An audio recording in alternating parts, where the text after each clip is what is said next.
Welcome to today's episode of Conscious Chats with Urban Consciousness, a space where we explore inner growth, healing, and connection.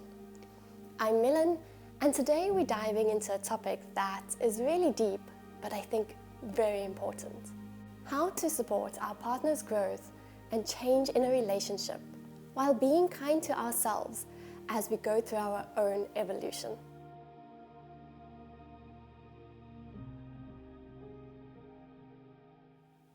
Relationships are often painted in a color of stability and consistency. This idea that when we commit to someone, we're committing to them for who they are in that moment. But if we look deeper, we realize that loving someone long-term means we're agreeing to travel with them through a lifetime of transformations. I want to start today's podcast by sharing a small part of a poem or quote that I found online, and it really stuck with me. So here it goes. To love someone long term is to attend 1,000 funerals of the people they used to be. The people they're too exhausted to be any longer. The people they don't recognize inside themselves. The people they grow out of. The people they never ended up growing into. We so badly want the people we love to get their spark back when it burns out, to become speedily found when they are lost. But it is not our job to hold anyone accountable to the people they used to be. It is our job to travel with them between each version and to honor what emerges along the way. Powerful, right? I think so. So this idea of attending 1,000 funerals speaks to something so core to the human experience: change. In a relationship, you're not just signing up for one version of your partner or even yourself for that matter, but you're committing to a journey of becoming and unbecoming someone new time and time again. Today we're going to unpack what it means to navigate these changes with grace, both for our partner and for ourselves. How do we support each other through growth? How do we embrace the inevitable changes? And perhaps most importantly, how do we extend kindness and compassion to ourselves in the process? So this topic is quite loaded, and I'm going to break it down into navigating your partner's growth. Then the second part would be navigating your own growth, and we'll end off the podcast with navigating growth as a couple. So let's begin with your partner's growth.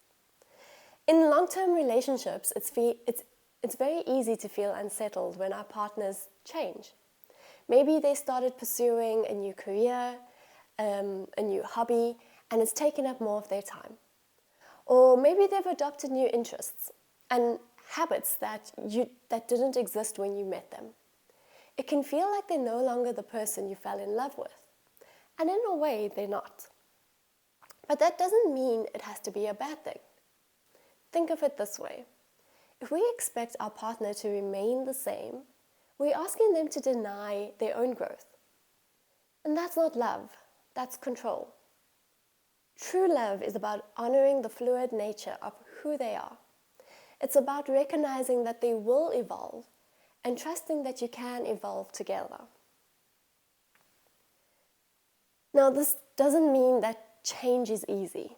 We attend those funerals of who our partner used to be, and we might grieve those versions of them. Maybe you miss the way they light up a room when they walked in, or the way they did certain things or interacted with you in certain ways. It's okay to feel that grief and that loss. In fact, it's important to acknowledge it. But we can't let that grief become a burden to them or to ourselves. I once dated someone who had a drastic change in his family responsibility. This meant less time to go out on fun dates. And I remember feeling upset at him because now we were no longer going out as much as we used to, or going out to restaurants and doing fun things, but doing fewer things or things at home. And granted, I was a lot younger and less considerate, but reflecting back now, I could have been a little bit more supportive of the change in his environment and in his responsibilities. And I could have spoken to him about how this made me feel. I could have taken the time to accept my grief, to accept the change, and perhaps found common ground as we unpacked it. It's our job to support our partner's growth and not to hold them accountable to a version that they used to be. And as the quote says, we need to travel with them between each version and honor what emerges along the way.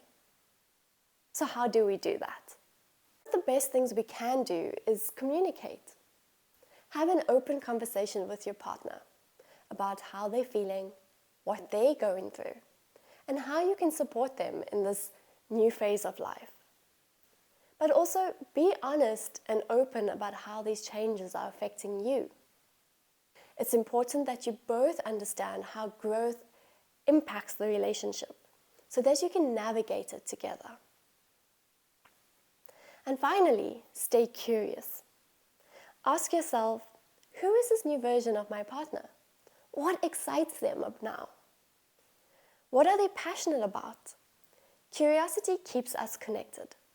It reminds us that there's always something new to learn about the person we love, no matter how long we've been together. So let me share another personal story here. I had just started dating someone I knew for a very long time when I moved countries. So I was faced with a lot of change. Change in a relationship status, change in a new job, change in leaving my family behind, change in adjusting to this new country. There was so much change happening in all aspects of my life. This change took an impact on me, which I'll explain a bit more later, but it impacted my partner too.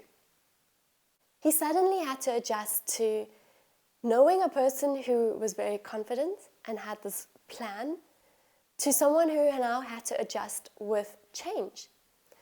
He had to adjust to being in a new relationship after a long time too, and he needed to adjust to his own change in career. I think looking back, we were both not aware of one another's needs during this transition. And what felt like what we were doing was right at the time could have been better supported by more communication, more consideration, patience, and even being a little bit more curious about how each one is adjusting to this change. So let's move on to the second part, being kind to yourself as you change. So on the other side, as our partner changes, we are also changing. And it's equally important to be kind to ourselves. Change can be uncomfortable, especially when we focus to confront our own transformation. Maybe you've realized that you've outgrown certain parts of yourself. Maybe you're struggling to accept new versions of you as you're emerging as this new person. Or maybe you feel lost and you long to return to this version of yourself that was more stable, more you. But remember this, just as it's not your job to hold your partner accountable to their past selves, it's not your job to stay tied to the person you used to be. Growth often comes with discomfort, and that's okay. It's part of the process. So circling back to my life-changing moment when I moved, I felt like I didn't know who I was. Trying to adjust to being in a new country, a new job, trying to figure out a new routine. Back at home, I was somebody in the office. I had a lot of friends who loved and supported me. I had my family close by if I needed anything. And now I was in this new environment, trying to figure things out, trying to adjust, trying to feel confident in who I was. And to be honest, I kept trying to cling onto my old self, trying to find that person that I was. But what I should have been doing is accepting the change, being gentler with myself, kinder to myself, and acknowledging that this change was temporary and the outcome would be worth it. Because looking back now, I think it is. It's important to recognize when you're being hard on yourself. We have this habit of comparing our present self to our past selves, as if that past version of ourselves was somehow better or more worthy. But what if we shifted our perspective? What if instead of trying to return to the person we used to be, to that old version of ourselves, we honored the process of becoming? What if we treated ourselves with the same kindness and curiosity that we offer our partner? I want you to take a moment here to ask yourself, who am I becoming? What parts of me are evolving?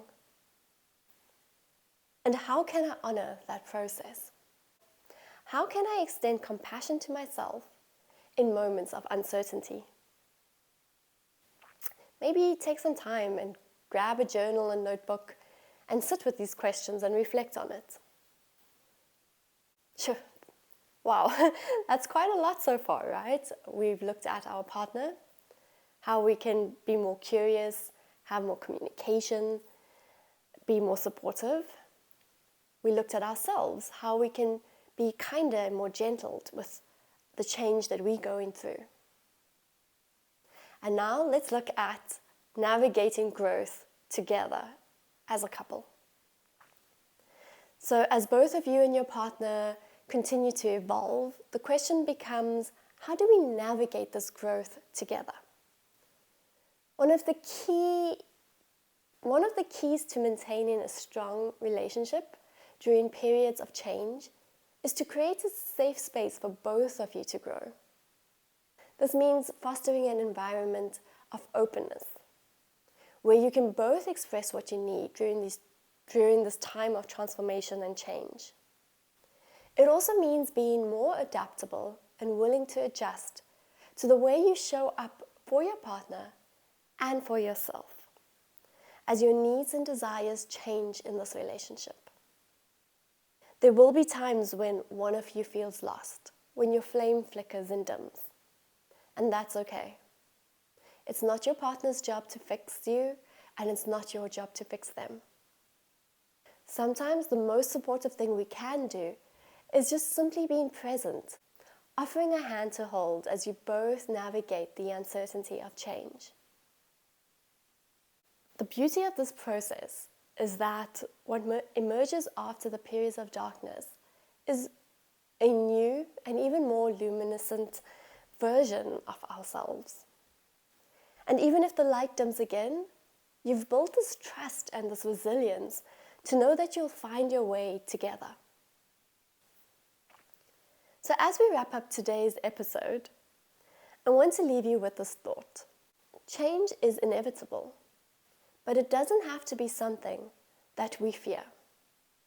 When we embrace the transformation within ourselves and our partners, we allow for a deeper connection, greater understanding, and a more resilient love. Remember to be kind to your partner as they grow, but more importantly, be kind to yourself.